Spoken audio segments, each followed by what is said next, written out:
Our third speaker is Dagmar Wernitznig from University of Ljubljana.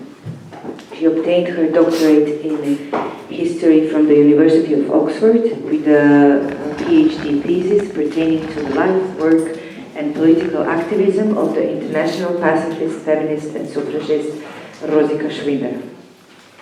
Having graduated in literature and modern languages, she also holds a second PhD degree in American Studies. She worked as a postdoctoral and associate fellow at the Rovigno American Institute at the University of Oxford, and she earned a business certificate from the State Business School. The title of her paper is From Tschickmensch to Parliamentarian, The Life and Legacy of Marie Tusch.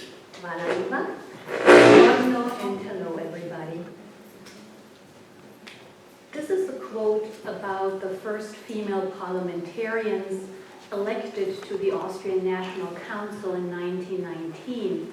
And for those of you who read a little bit of German, the rather condescending tone about women as efficient housekeepers in a war-shattered and post-conflict society is certainly evident, I think. In fact, one of these female pioneer MPs was Marie Tusch. And interestingly enough, amidst these ladies, she was the only one not residing originally in the capital, Vienna, but coming from one of the 8 rather rural provinces, namely the most southern, called Carinthia. Indeed, the odds that Marie Tusch, née Pirch, ever ended up with such a prestigious career were extremely slim from the start. Born in 1868 in the Carinthian capital Klagenfurt into the most adverse circumstances as the illegitimate child of Caroline Pirch, a Maagd or rural servant, little Marie could not expect much in early life but hunger, hardship, and hard labor. Her mother, all in all, had 6 more children and took in up to 3 at a time who she nursed for money. This meant that her daughter Marie had to leave home at the tender age of 7. But in this dramatic scenario, Marie somehow was lucky after all. Due to the intervention of an unknown benefactress, she ended up as one of only 8 charity cases in the newly established Marienanstalt, a girls' convent school providing basic education in the small Carinthian village of Maria Saal. Still, her life there was far from being carefree or even happy, because in order to pay for her stay, she had to fulfill chores, earn her keep, so to speak. Thus, her daily routine consisted of scrubbing floors and serving on the nuns and the wealthy pupils, for example. So her early years very much exemplified the explicit denial of a gleeful childhood phase of play and learning for working class and peasant offspring, especially female offspring. Yet it also provided a glimpse into bourgeois existence and the increasing need to educate more privileged daughters with at least rudimentary education and schooling and tutoring beyond needlepoint.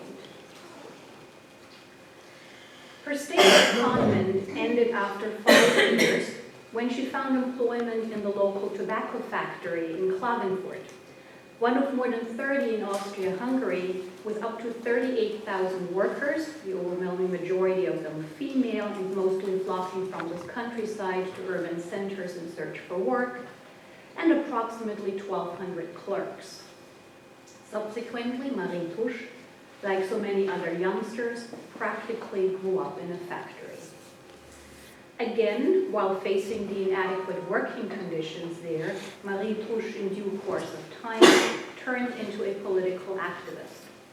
She was one of 583 women and girls at the factory. Only 56 of the workers were male. This disproportionately high number of especially young or underage women naturally resulted from the fact that they could be rigorously underpaid, since they counted as unskilled laborers, And obviously, Alice Kessler-Harris' study about a woman's wage comes to mind. As you can surely all imagine, the working environment there was far from being perfect. Initially, the working hours were 14 per day, later adjusted to 12 hours from 6 o'clock in the morning to 6 o'clock in the evening with 1 hour lunch break. The average pay was 1 gulden and 50 kreuzer to 2 gulden per week, which roughly amounts to about €2 in today's currency. And on average, there was officially and quite theoretically one physician in charge of 1,300 workers. Additionally, female laborers were exposed to verbal as well as physical transgressions and aggressions by both foremen or the exclusively male supervisors and male colleagues. Moreover, in her reminiscences and predating Foucault, Marie Tusch speaks of the almost complete mind-body control over the staff exercised by the factory management. According to her, absolute obedience was expected. In her own words, blinde Gehorsam. Assemblies, much less workers' unions, were strictly prohibited, yet collective prayers reinforced at least twice per day, and employees were encouraged to spy on and denounce each other. I selected this quote because it's in English, our lingua franca here at this workshop.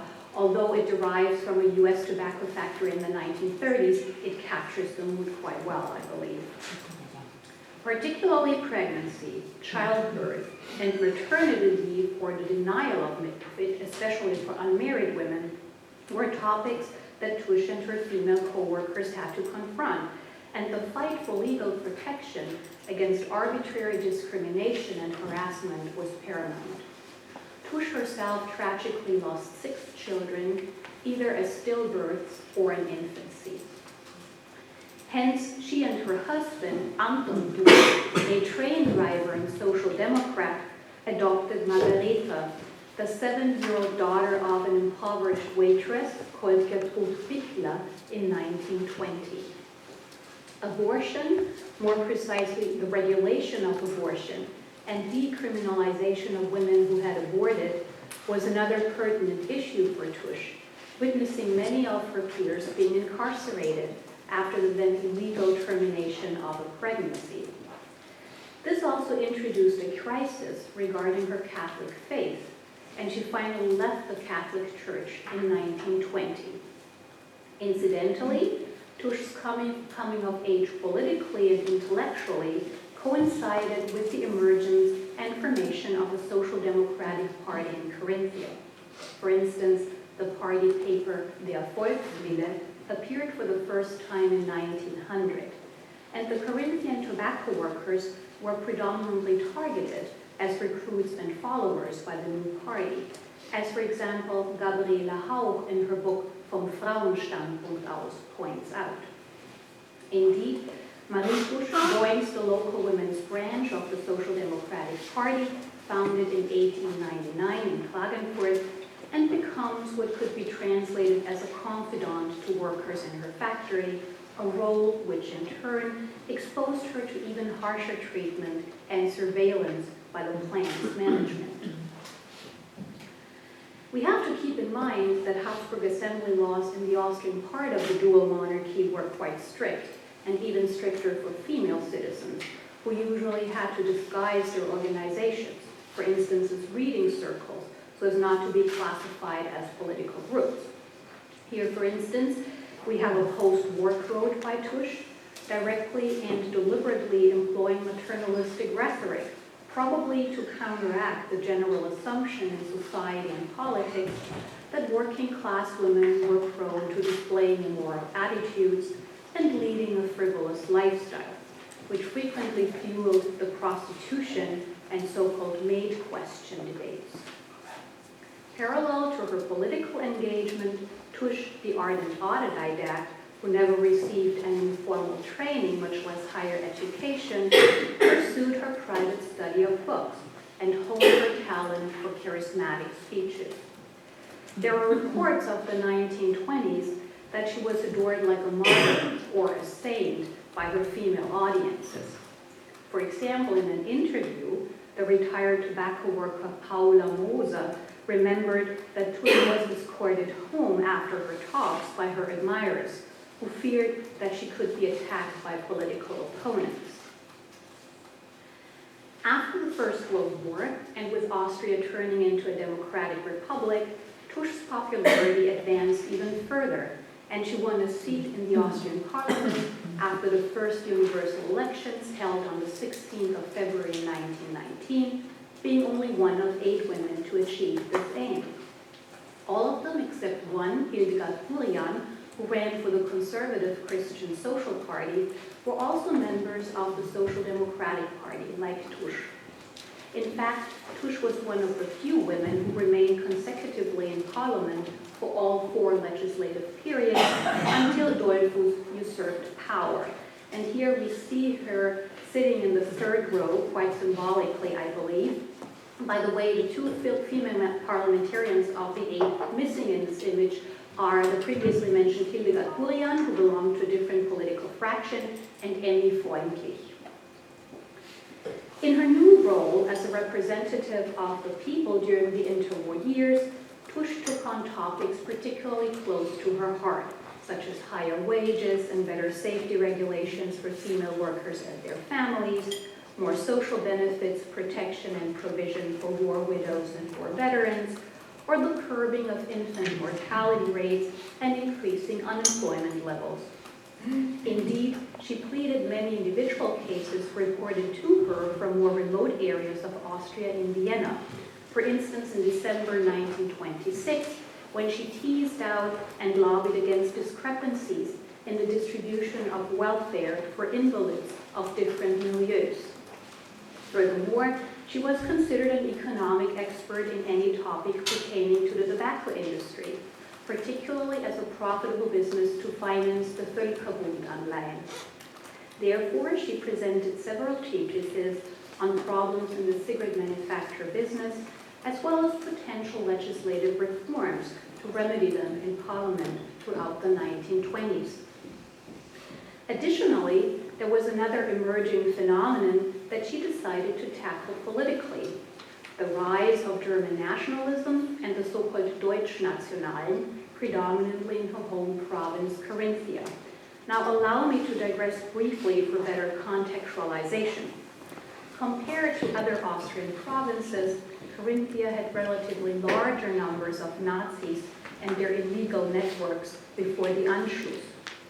This nationalist narrative basically derived from and was fostered by the heavily mythologized struggle about Carinthian home turf in paramilitary clashes with SHS forces at the end of the First World War, which later filtered into an exceptionally early and fervent Carinthian drift towards Germanic pride or Teutonic glory, and fortification against the Balkan threat, paving the way for Nazi propaganda in that region. Marie Tusch, for instance, mediated a potential conflict between youths on both ideological fronts, on the one hand the social democratic, on the other the so-called Heimwehr, in the small Carinthian town of Burg in 1931.